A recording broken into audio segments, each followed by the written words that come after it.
I don't know how I managed it. I made an incredibly cursed mod pack. Look at this thing. Ugh. What is this? Why does the bow shoot meteors? Why is there a SpongeBob with his Oh. Right. My friend built that. Yeah. I wasn't alone. I invited my friends, and forced my roommate, to play this cursed Minecraft mod pack I made for 365 days. We set out to spend an entire year in this cursed, broken, and unhinged Minecraft server. Last time, we started the world, built our homes, I got married, and that continues to get worse. We played a bunch of mini games that my roommate twice always lost in, who also became more upset with playing this entire server as time went on. We became wizards, fought scary monsters, broke the server, crashed a lot, pranked each other, I got divorced, built a quarry, went to the Twilight Forests, and lost a wither. And after all that, we're finally caught back up. I head to the nether, remembering some cool orange slime trees that spawn near the nether fortress. I spend the day to grab them and replant them in the overworld. For the next few days, I work on my next build. We have a wizard tower to perform magic, but not a really great place to study or learn magic. And what would be the perfect thing for that? I mean, obviously a school, kind of like the College of Winterhold from Skyrim. If it's not obvious that was sort of my inspiration for the idea. Kyle notices the water I accidentally spilled in his house. Who watered my house? I'm so Not sorry.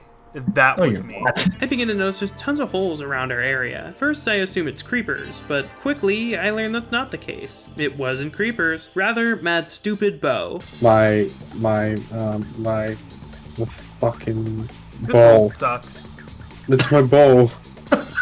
They just form holes sometimes. Twice I think you've got your like streamer thing. Oh now. my god! I am so sorry. That was. Did you that was charge my bow. that? No, it was my bow. My bow spawned it.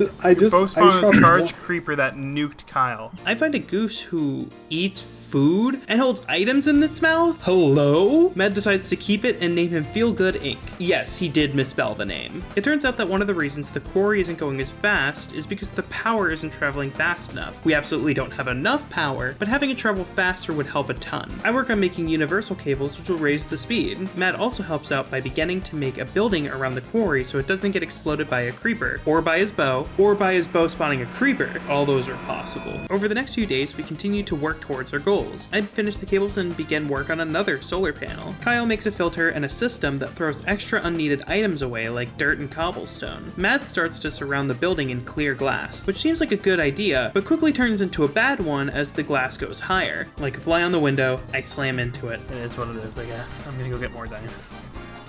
God damn it, Matt, the clear glass, I just keep flying into it like a fucking bee. You know, like when a bug slams into a window? I just fucking know it's there. I just fucking did that. On many occasions. Number before. Fuck off, I keep slamming my head into this glass. If anyone has any, fuck off, wall. If anyone can hit... Just as quickly as it turned into a bad idea, it turns into a very, very good, very cursed idea. The glass reminds Mad of an Apple store, so he makes it an Apple store. I go mining for more materials and run into that giant dungeon again and decide to take a peek around. I end up finding some awesome armor with that teleporting ability and gift it to Kyle. I finally finished the second solar panel, which has sapped days off my Minecraft game. But the stress has sapped years off my life. He's going down, down, while you're taking a crap. And he's shitting all over your face. I look around my house and find a Fortune 3 book, so I bring it over to the quarry since apparently it can actually be upgraded with enchanting books. On my way out of the Apple store after upgrading the quarry, I, for once, don't slam into the wall. Confetti, confetti, confetti, confetti, go! Launch the confetti! But as I go to leave the front door for the first time, I notice it's a block higher than the floor. This whole building is just a giant inconvenience. It turns out wind turbines are much easier to build than solar panels, so I also made one of those. Then 4 more. Cov decides it would be fun to return to the Twilight Forest to take it on, so we all, except Twice of course, head on in to fight the Alpha Yeti. With everyone gone, Twice manages to get stuck. I'm not sure why, or what, or even how he gets out. He just is stuck for 5 minutes, then he stops talking about it. Again, he didn't record his screen. I have no idea what the hell is happening. It takes a few days, but we do find our target and take him down. Our next target, the Ice Queen. We make our way to a giant wall of ice where a castle sits on top. We could easily fly our way up with our wings, but where's the fun in that? In almost a superhero fashion, Kav, Kyle, and I all use different methods to climb the ice wall with the unique skills we've acquired over the past 268 days. Once we get up, the castle is in clear view and we make our way in. This dungeon is huge and, like many of the others, also a maze. So it takes us way longer than I'd like to admit to find our way through. Between the maze of the rooms itself, as well as having to fight off ice giants and waves of cryogonal, yeah, the Pokemon, it really slows us down. We do find some nifty loot as well, like an ice bow and this cool ender bow, which switches the place of you and the person you shoot. Finally, we start making some good progress as we find some blue blazes. Haven't seen anything like that before. We take them on and fight a whole wave of them until we end up getting to the Snow Queen. She's like a Lakitu from Mario, but instead of being some weird little guy, she's an absolutely vivacious woman, if I say so myself. I mean, look at those pixels. We, of course, take her out with ease. Twice also levels up, whatever that means. Again, he hasn't recorded in the past, like, I don't know. I don't know. Despite leveling up, Twice is clearly broken and doesn't want to be here. Oh, Twice is leveled up. His life is like a video game, trying hard to beat the game. All while I am still collecting coins. Yeah, that's the noise. What's the... Twice? What's your problem, bro? Unlike Twice, the rest of us are in high spirits. On to the next enemy, the Troll. But first we head back to unload our loot and organize. We spend a while finding a giant hill with a cave in it, you know, to find the trolls. It turns out we went the total wrong way and we're looking for the wrong thing. We were actually looking for giants, high up in the sky, not deep underground, completely opposite things. We couldn't have been further from our goal. Literally, all we had to do was look up because it was right there. The giants put up virtually no fight and we take their tools. We then spend the next few days harvesting the blocks from the Sky Island. Because I mean, look at them, they're huge! We even head underground to get the next tool we need. Using the giant pickaxe, we break giant obsidian and then get a lamp of cinders, which is like a gin lamp. Natalie decides to join us and Kav helps her get all caught up while I test out the lamp of cinders, which will help us get through this thorn biome. And it's awesome. I'm sort of a sucker for gins and all things gin related. Rather than using our wings to fly up, this place is honestly quite the vibe, so we decide to slowly walk through it. We get through the bushes and climb up the mountain to reveal an absolutely insane castle. It's huge, and it has these awesome doors that literally vanish and reappear. As we make our way through, we run into a bunch of different and weird enemies, but ultimately make it to the top of the castle with a wooden cage housing an evil, giant, threatening... so it wasn't actually threatening or giant. It was evil though, a tiny little evil little tiny rat. Turns out the rat packs a punch though and takes out Kav. He rejoins the battle and we open fire. After a battle that lasted way longer than any of us thought it would, we finally beat it. This stupid little rat, the final boss of the Twilight Forest. We actually beat it. I've played this mod countless times since I was a kid. I have never finished it in my life. What a chill ride. Turns out there was a little bit more content below the castle. A weird dungeon that had NVIDIA drivers and giants working together and attacking us. This is clearly meant to be whatever the next stage of this mod is, so we can confirm here that we did finish the Twilight Forest as is. And I hope they make it more. I hope they make more one day because I like this mod. We end up making a new portal at the castle so we can return whenever we'd like. For the next few days, I do a few chores. I made a path from our home to the new portal, which was much shorter than we thought it would be because the Twilight Forest works like the Nether. 7 blocks there for every 1 block traveled here. I upgrade the magic school and bring down some teachers out of the wizard tower, throwing them into an even smaller confinement than before. But hey, at least it looks good. Now that we've essentially finished Twilight Forest and I finished my magic mod, Kav and I began to start the next mod we want to make our way through, Botania. It's like a tech mod disguised as a magic mod, so it's right up my alley. We spend the day collecting flowers, but it's interrupted by Mad's bow, which of course has become even more problematic than last time. He shoots the bow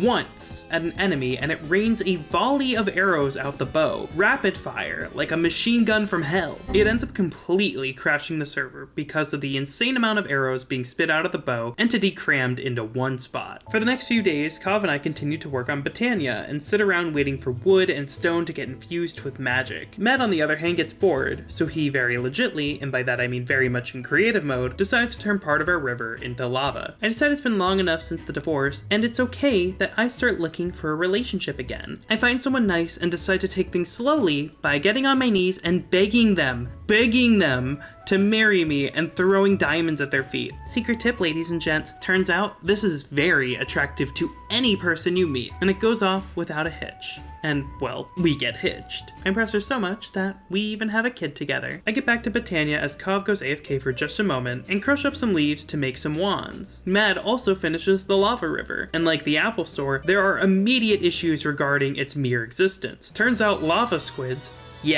lava squids, if you'd believe that, spawn on us and start firing away. Instead of looking for any solutions, or, turning it back to water, we accept that this is just part of our life on our already cursed server. Matt steps back to admire his work and admits it's the only thing he likes about this entire world, which is cool. I'm glad in 293 days that there was one thing he actually enjoyed. One single thing.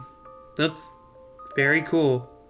Yeah, I mess with twice and make a tower with the giant cobblestone that I found in the Twilight Forest. With Kov still AFK, I decide to take a brief pause on Botania. Yes, we do 100% come back to this mod, and don't forget we started it. We would never do that, we wouldn't forget. While waiting, I begin to work on making a portal to a bug dimension. The first step is mining some obsidian, which Twice also needed. So I mine a bunch, keep one for myself, give half of it to Twice, and place the other half in his house like an awesome friend would. For the next few days, I continue to work on the portal. Twice begins to work on his castle again. He even finds a use for that giant stone tower I built, making it a shrine for the, quote, Great Pumpkin Cockle, which is a pumpkin? It is October, so I guess maybe it was just the Halloween spirit? I mean, anyways, look how fucking hot Mr. Pumpkin Cockle is.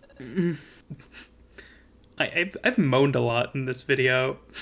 That feels uncalled for, I'm sorry. Two more of my friends, unfortunately for them, join us and also experience the extreme highs and lows of the glorious world we live in. Kale and Night Mage both learn their immediate lesson on not hitting me, as they both get teleported far away. Kale, though, seems to have been teleported to a sort of nirvana, where he finds the love of his life, and luckily for me, and my amazing experience from just recently, guide him on the precise, nuanced balance that's needed to find healthy romance and love.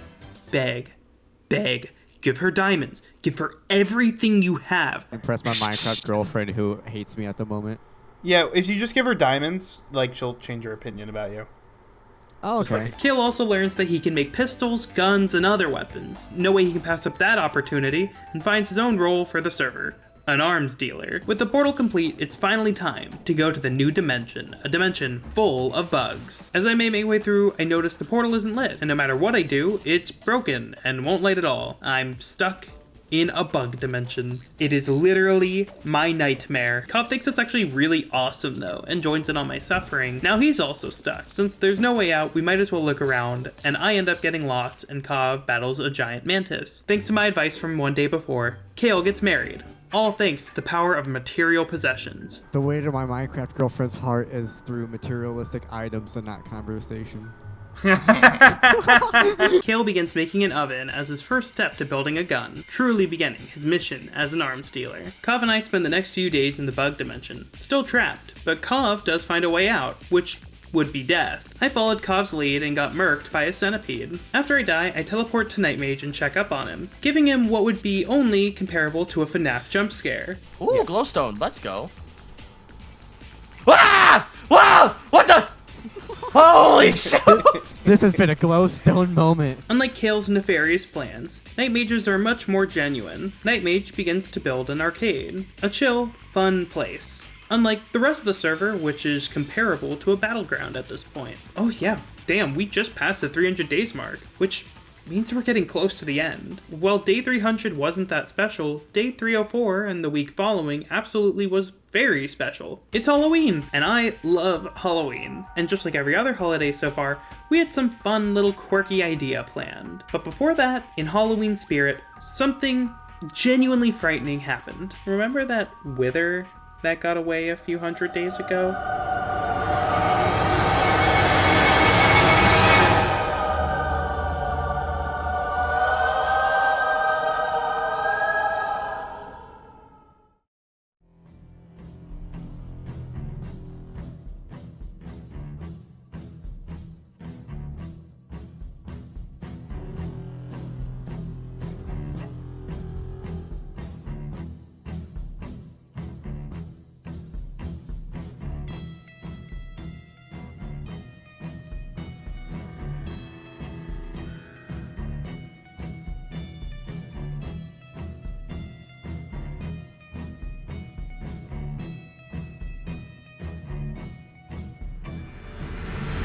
Yo, it's my ex-husband Fresky. It's been so long since we last saw him. I feel like there was a reason he was gone, right?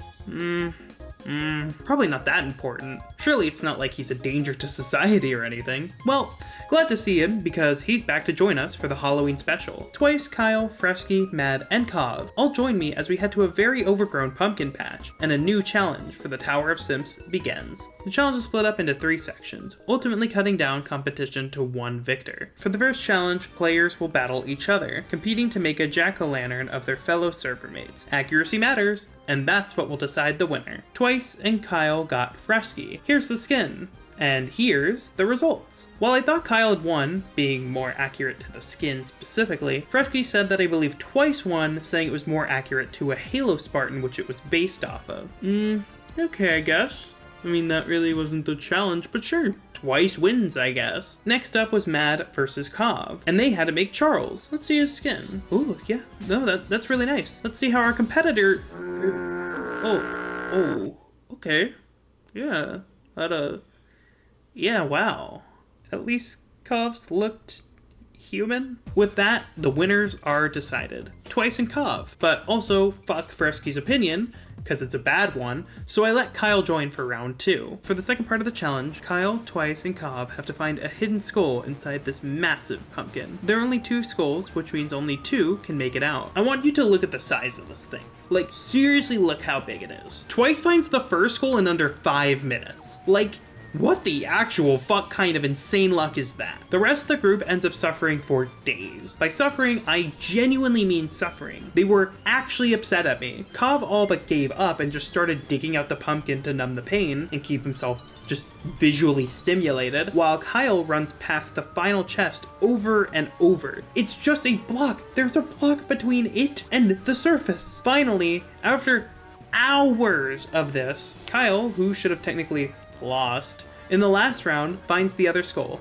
eliminating Kov. Done to Kyle and Twice, they face off again in the final challenge. What is that final challenge? Well, they must make a jack-o'-lantern. They both designed some beautiful, stunning creations. Kyle's is a more traditional jack-o'-lantern with a SpongeBob figure on top for some reason. Twice, however, built a less of a traditional, albeit more scary, jack-o'-lantern. While Kyle and I both thought Twice should have won, everyone else votes for Kyle's pumpkin. So the guy, who again should have been out in the very first part of the challenge, ends up winning the whole thing, and once again, the Tower of Simps as well. For the next few days, Mad and Nightmage spend their time working on the world. Nightmage finishes up building his arcade, while Mad grinds away at building tons, and I mean way too many tons, of power for the Apple Store. The quarry goes from mining a sluggish speed to mining blocks instantly. Mad had to balance out the positive he did with something negative. Remember around 130 days ago when mycelium appeared over Kyle's house and it spawned in a dodo? Yeah, I didn't remember that either. But it did happen, and Mad makes it much worse. Much worse, by spreading mycelium everywhere. With the rapid new pace the core produces items, I end up spending the majority of the day sorting what was collected. I also noticed Mad's prank on Kyle, and what I assume was unknown to Mad is, for some reason, dodos spawn on the mycelium, and it turns out some of them are evil? Twice, Nightmage and I all work on returning them to extinction, and we are taken aback by how gruesome their deaths are. They quite literally explode into an array of bones and meat. We spend the next day visiting Nightmage's arcade. It's a blast, and we play tons of really cool games.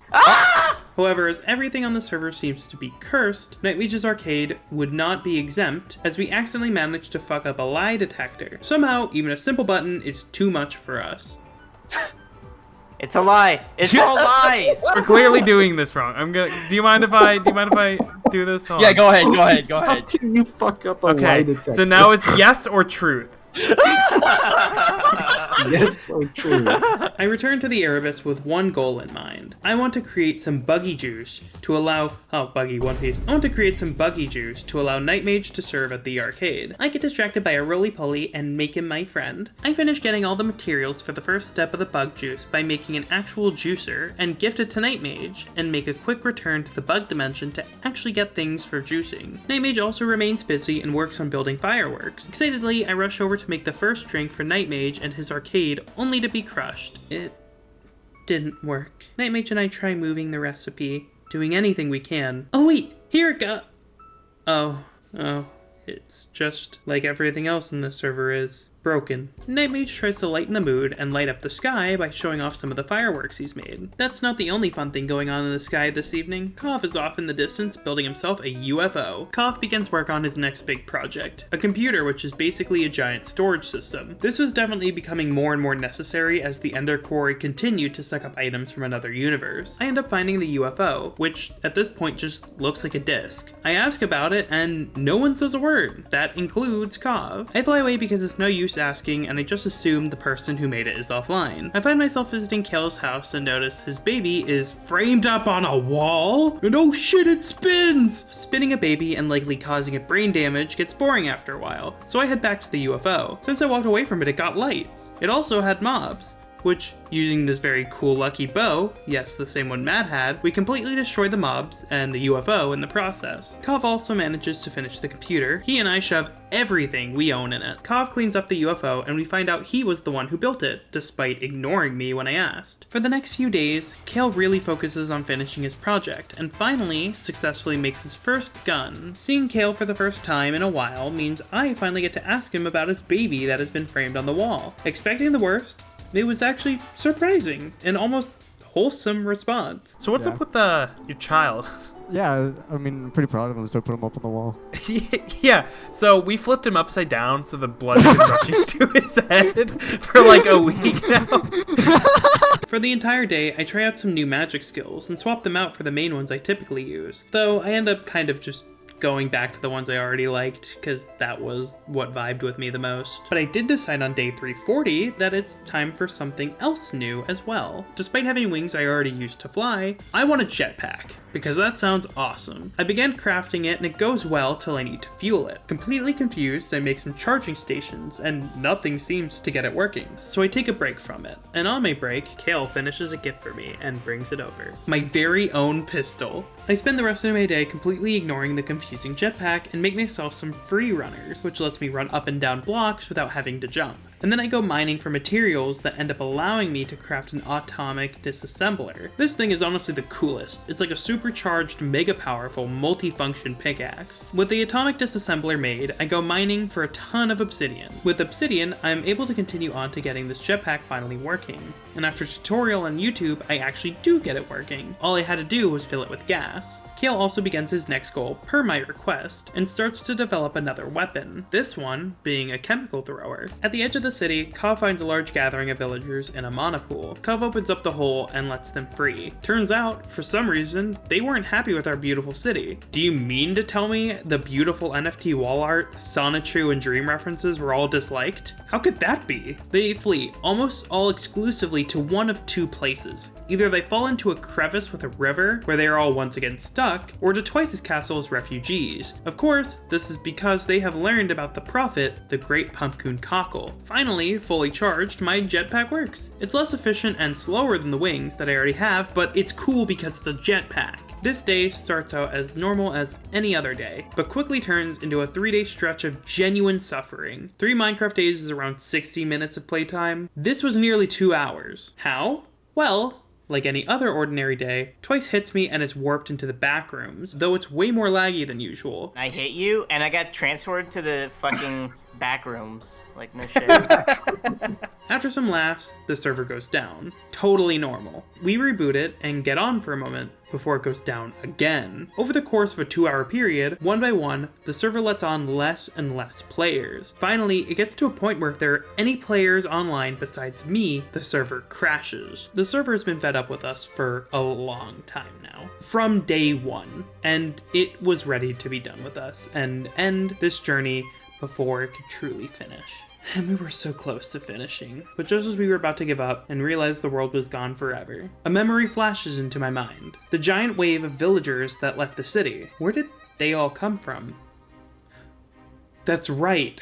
The spawners. I may or may not have placed a few villager spawners in the city when Lysinites was still active to make sure the population didn't dwindle. But without Lysinite mobs in, there's nothing to balance out the villager birth to death ratio. They've been multiplying under our noses. So many spawned that the entity limit was pushed to its max. If I didn't notice even a moment sooner, another villager would have spawned and even kicked me out, destroying the server forever.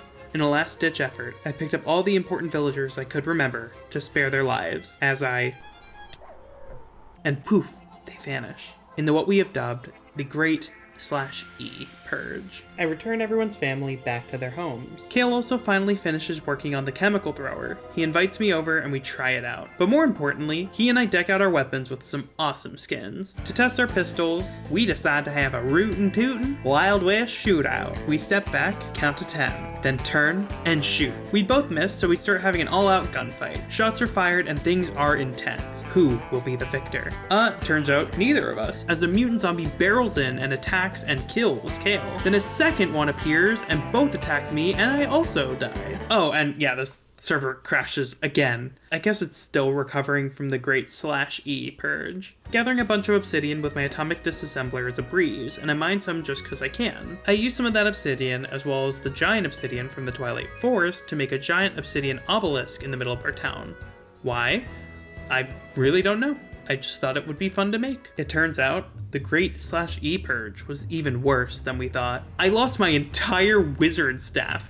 All the teachers are gone. Only 8 had survived this disastrous event and are given the title, the Legendary 8, whose magic, and being in unloaded chunks, let them survive and become the strongest and only wizards left. Just a jetpack and flying wings aren't enough to satisfy the people on our server. We needed more ways to fly. We decide to go back to the end to look for some elytras, and we make it to the end city. I end up finding not just elytra wings, but also some awesome spells. One unknown, but another, flight. A 4th way to fly. I test out the new spells. Flying is self-explanatory, but still super cool. The other is just as self-explanatory, a self-heal spell. Cobb notices me as I fly by. Him and Kale stop me to show off the flamethrowers they made. But he doesn't teleport, and I catch on fire! For the first time, we discovered an actual weakness to my armor. I am flammable, and I cannot stop them. I flee in fear for the first time since I made this armor hundreds of days ago. Though thankfully, things are about to cool off, as it's another holiday week. It's Hanukkah and Christmas, and it snowed and everything. A golden menorah glitters in the sunlight, and a giant, beautiful Christmas tree stands tall. Oh god, no. That's an ugly fucking tree. Whoever built that should be ashamed. This is the final challenge, and the final chance to win the Tower of Simps. In this one, it comes down to memory. It's a scavenger hunt to track down all of the moments that we had shared on the server. For the next few days, all the players race around and do everything they can to find their way to the end, to collect all the pieces of the statue of Simps and put it together. Nightmage being new, struggles. Kov takes things at his own pace, but Twice and Kyle are both set on winning. Kyle is here to reclaim his Simpy crown yet again, and Twice to have a reason. Any reason to say that this whole year was worth his time. It's down to the literal line. Both place their towers, but Twice finishes it first. The second half of the challenge isn't related to the tower at all. It's actually just a fun way to kind of wrap up things as we near the end of the year, and this journey as a whole. All players were given a secret card during the last half of the challenge, which gives them a player name. Each player goes to, it's Secret Santa, it's just Secret Santa. Points an arrow at me, I'm Jewish. Twice gifts Nightmage a cooking knife model. Kyle gifts Cobb a keyboard. These are way more sweet than the sounds without context. So, here's the context. Kov has a keyboard collection in real life, and we all kind of jokingly call him the keyboard guy. Nightmage is a chef in real life, and so these gifts are very specific and sweet to them. Twice, who's complained about food and the server as a whole, but mainly the food, and not being able to eat properly since day 1, is gifted by me a cornucopia full of food. Kyle is given a gift by Kov, who cleans his mountain full of mycelium and updates it with a little pool on top to calm his stressed out, anxious, and fearful of the world mind he has. For my gift that I received, Nightmage did something quite special. He gathered everyone together and lights off a spectacular fireworks display after a little bit of maintenance, but it does eventually get going and it's beautiful. It's the perfect way to wrap this whole thing up. I just gotta share a nice moment with my friends. And that was so nice. Before we move on to the final few days, there's some information I didn't tell you from the start. So let's go all the way back. No. Even further back.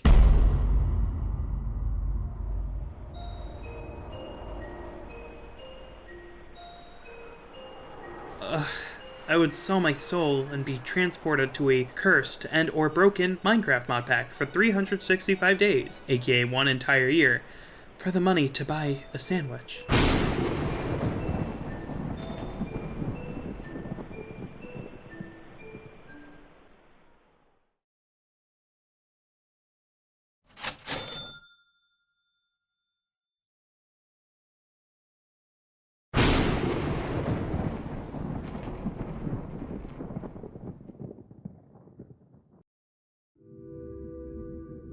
How was the sandwich? Pretty good. Kind of dry. I see you got rid of the tomatoes.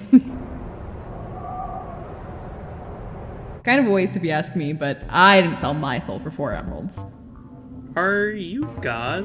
Herobrine, God, Jeb, Hatsune Miku, Microsoft, all one and the same, really. Oh, so I really did have my wish answered. Thanks for the sandwich. It's more like a deal. You'll now be cast alone to play Minecraft. Wait, What is it? I didn't finish the sandwich. Remember the tomatoes? Yeah. So with that logic, my entire wish wasn't granted. So could I invite my friends so I'm not alone? Sure, but they'll be stuck too. Sweet, thanks. That's not really something a good friend would do, but Send me in. if you fail to find a way out, and you refuse to grow as a person by the 365th day, you will repeat the year. Forever. So like Groundhog's Day, but instead of it being a single day of growth, I have an entire year to grow? I literally have never seen that movie. I don't know what you're talking about. But it's literally the plot of Groundhog Day. Enough of you. I have to find a way out, huh? Surely I'll just be able to worry about that later. Holy shit, I forgot to worry about it later. Oh god, there's only 3 days left. I haven't even told everyone that I was the reason they're here. Not even you, the viewer. I ran some calculations, because this was totally planned. I wasn't just rushing to find an end to this series. The only way out is to make a giant portal. A portal fueled by our friendship that will guide us into the new year and out of the current one, which we are destined to loop otherwise. So for the next few days, we build it. Powered by lava, controlled by a thing that looks like the Half-Life logo. I connected the power source to the lava so it absorbs the lava and becomes more power. Nice. That's good. That sounds like something like a 4-year-old said. And our portal powers on. This is it. We're all ready to go. Before we jump through the Dreamface portal, I want to thank you, seriously, for watching this giant video. It means the world to me, and I hope you enjoyed. It took me very, very, very long to make. Now, let's get into the new year.